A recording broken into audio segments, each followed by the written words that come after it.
بسم اللہ الرحمن الرحیم۔ جب لوگوں کے پاس زاد راہ ختم ہونے لگا تو نبی کریم صلی اللہ علیہ وسلم کی خدمت میں لوگ اپنے اونٹ ذبح کرنے کی اجازت لینے حاضر ہوئے۔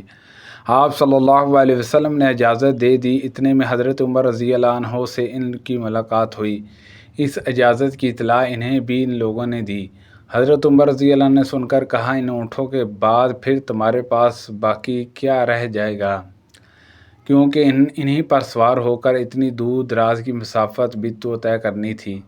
اس کے بعد حضرت عمر رضی اللہ عنہ نبی کریم صلی اللہ علیہ وسلم کی خدمت میں حاضر ہوئے اور عرض کیا، یا رسول اللہ صلی اللہ علیہ وسلم، لوگ اگر اپنے اونٹ بھی ذبح کر دیں گے تو پھر اس کے بعد ان کے پاس باقی کیا رہ جائے گا؟ آپ صلی اللہ علیہ وسلم نے فرمایا، پھر لوگوں میں اعلان کر دو کہ اونٹوں کو ذبح کرنے کی بجائے اپنا بچہ کچا توشہ لے کر جہاں آ جائیں۔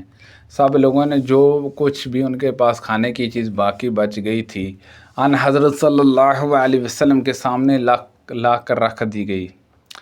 آپ صلی اللہ علیہ وسلم نے دعا فرمائی، اس میں برکت ہوئی۔ پھر سب کو ان کے برتنوں کے ساتھ آپ نے بلایا، سب نے بھر بھر کر اس میں سے لیا، اور جب سب لوگ فارغ ہو گئے تو رسول اللہ صلی اللہ علیہ وسلم نے فرمایا کہ میں گواہی دیتا ہوں کہ اللہ تعالیٰ کے سوا اور کوئی معبود نہیں اور میں اللہ کا رسول ہوں۔ ہم ایک غزوہ پر نکلے، ہماری تعداد 300 تھی۔ ہم اپنا راشن اپنے کندھوں پر اٹھائے ہوئے تھے۔ آخر ہمارا توشہ جب تقریباً ختم ہو گیا تو ایک شخص کو روزانہ صرف ایک کھجور کھانے کو ملنے لگی۔ ایک شاگرد نے پوچھا، اے ابو عبداللہ، جابر رضی اللہ عنہ، ایک کھجور سے بھلا ایک آدمی کا کیا بنتا ہوگا؟ انہوں نے فرمایا کہ اس کی قدر ہمیں اس وقت معلوم ہوئی جب ایک کھجور بھی باقی نہیں رہ گئی تھی۔ اس کے بعد ہم دریا پر آئے تو ایک ایسی مچھلی ملی جسے دریا نے باہر پھینک دیا تھا، اور ہم 18 دن تک خوب جی بھر کر اس کو کھاتے رہے۔ انہوں نے عرض کیا، یا رسول اللہ صلی اللہ علیہ وسلم، آپ کے اصحاب حج اور عمرہ دونوں کر کے واپس جا رہے ہیں اور میں صرف حج کر پائی ہوں۔ اس پر حضرت صلی اللہ علیہ وسلم نے فرمایا کہ پھر جاؤ عمرہ کر آؤ۔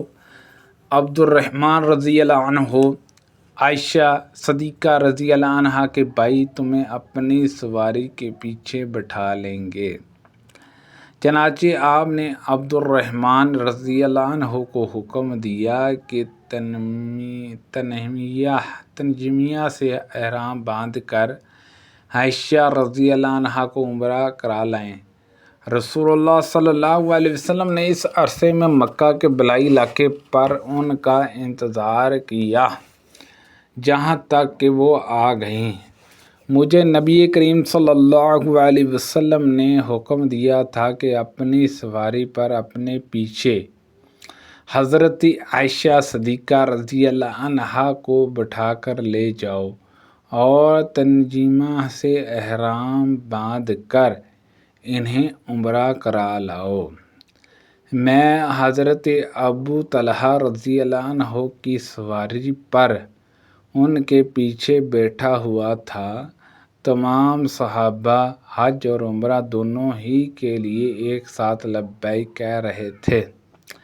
رسول کریم صلی اللہ علیہ وسلم ایک گدھے پر اس کی پلان رکھ کر سوار ہوئے جس پر ایک چادر بچھی ہوئی تھی، اور اسامہ رضی اللہ عنہ کو آپ نے اپنے پیچھے بٹھا رکھا تھا۔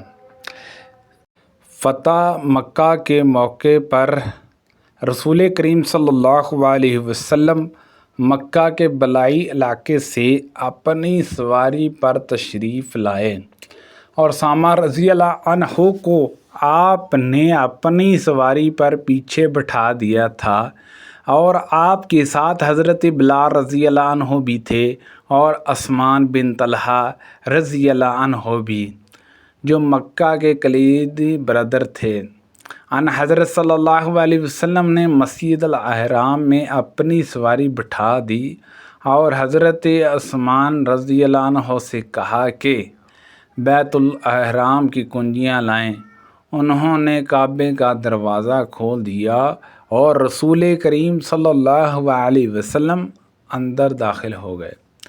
آپ صلی اللہ علیہ وسلم کے ساتھ اسامہ، بلال اور حضرت عثمان رضی اللہ عنہما بھی تھے۔ آپ کافی دیر تک اندر ٹھہرے رہے اور جب باہر تشریف لائے تو صحابہ نے اندر جانے کے لیے ایک دوسرے سے آگے ہونے کی کوشش کی۔ سب سے پہلے اندر داخل ہونے والے عبداللہ بن عمر رضی اللہ عنہما تھے۔ انہوں نے بلال رضی اللہ عنہ کو دروازے کے پیچھے کھڑا پایا اور ان سے پوچھا کہ ان حضرت صلی اللہ علیہ وسلم نے نماز کہاں پڑھی ہے؟ انہوں نے اس جگہ کی طرف اشارہ کیا جہاں ان حضرت صلی اللہ علیہ وسلم نے نماز پڑھی تھی۔ حضرت عبداللہ بن عمر رضی اللہ عنہما نے بیان کیا کہ مجھے پوچھنا یاد نہیں رہا کہ ان حضرت صلی اللہ علیہ وسلم نے کتنی رکعتیں پڑھی تھیں۔ رسول کریم صلی اللہ علیہ وسلم نے فرمایا، انسان کے ہر ایک جوڑ پر صدقہ لازم ہوتا ہے ہر دن جس میں سورج طلوع ہوتا ہے، پھر اگر وہ انسانوں کے درمیان انصاف کرے تو یہ بھی ایک صدقہ ہے، اور کسی کو سواری کے معاملے میں اگر مدد پہنچائے اس طرح پر کہ اسے اس پر سوار کرائے یا اس کا سامان اٹھا کر رکھ دے تو یہ بھی ایک صدقہ ہے، اور اچھی بات منہ سے نکالنا بھی ایک صدقہ ہے، اور ہر قدم جو نماز کے لیے اٹھتا ہے وہ بھی صدقہ ہے، اور اگر کوئی راستے سے کسی تکلیف دینے والی چیز کو ہٹا دے تو یہ بھی ایک صدقہ ہے۔ سبحان اللہ عز و جل۔ رسول اللہ صلی اللہ علیہ وسلم نے دشمن کے علاقے میں قرآن مجید لے کر جانے سے منع فرمایا تھا۔ صبح ہی تو نبی کریم صلی اللہ علیہ وسلم خیبر میں داخل تھے، اتنے میں وہاں کے رہنے والے یہودی پھیوڑے اپنی گردنوں پر لیے ہوئے نکلے۔ جب ان حضرت صلی اللہ علیہ وسلم کو ماں آپ کے لشکر کے دیکھا تو چلا اٹھے کہ یہ تو محمد لشکر کے ساتھ آ گئے، محمد لشکر کے ساتھ، محمد لشکر کے ساتھ صلی اللہ علیہ وسلم۔ چنانچہ وہ سب بھاگ کر قلعہ میں پناہ گزین ہو گئے۔ اس وقت نبی کریم صلی اللہ علیہ وسلم نے اپنے ہاتھ اٹھائے اور نعرہ تکبیر بلند فرمایا، ساتھ ہی ارشاد ہوا کہ خیبر تو تباہ ہو چکا، کہ جب کسی قوم کے آنگن میں ہم اتر آتے ہیں تو ڈرائے ہوئے لوگوں کی صبح بری ہو جاتی ہے۔ اور حضرت انس رضی اللہ عنہ نے بیان کیا کہ ہم کو گدھے مل گئے اور ہم نے انہیں ذبح کر کے پکانا شروع کر دیا کہ نبی کریم صلی اللہ علیہ وسلم کے منادی نے یہ پکارا کہ اللہ اور اس کے رسول صلی اللہ علیہ وسلم تمہیں گدھے کے گوشت سے منع کرتے ہیں۔ چنانچہ ہانڈیوں میں جو کچھ تھا سب الٹا دیا گیا۔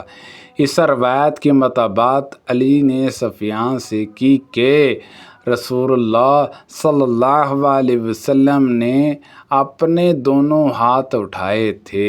ہم ایک سفر میں رسول اللہ صلی اللہ علیہ وسلم کے ساتھ تھے، جب ہم کسی وادی میں اترتے تو لا الہ الا اللہ اور اللہ اکبر کہتے اور ہماری آواز بلند ہو جاتی۔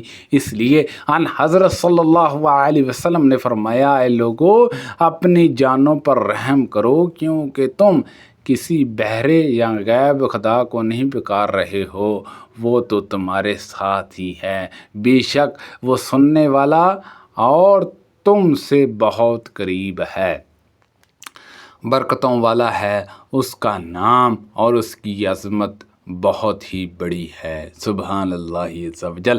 اللہ پاک سے دعا ہے کہ اللہ پاک ان حدیثوں پر عمل کرنے کی توفیق عطا فرمائے۔ کو غلطی کوتاہی ہو گئی ہو تو اللہ پاک معاف فرمائے۔ اللہ پاک ہم سب کو صحت و تندرستی عطا فرمائے۔ صدقہ جاریہ سے دوسرے لوگوں تک شیئر کیجیے۔ آمین بجاہ النبی الامین صلی اللہ علیہ وسلم۔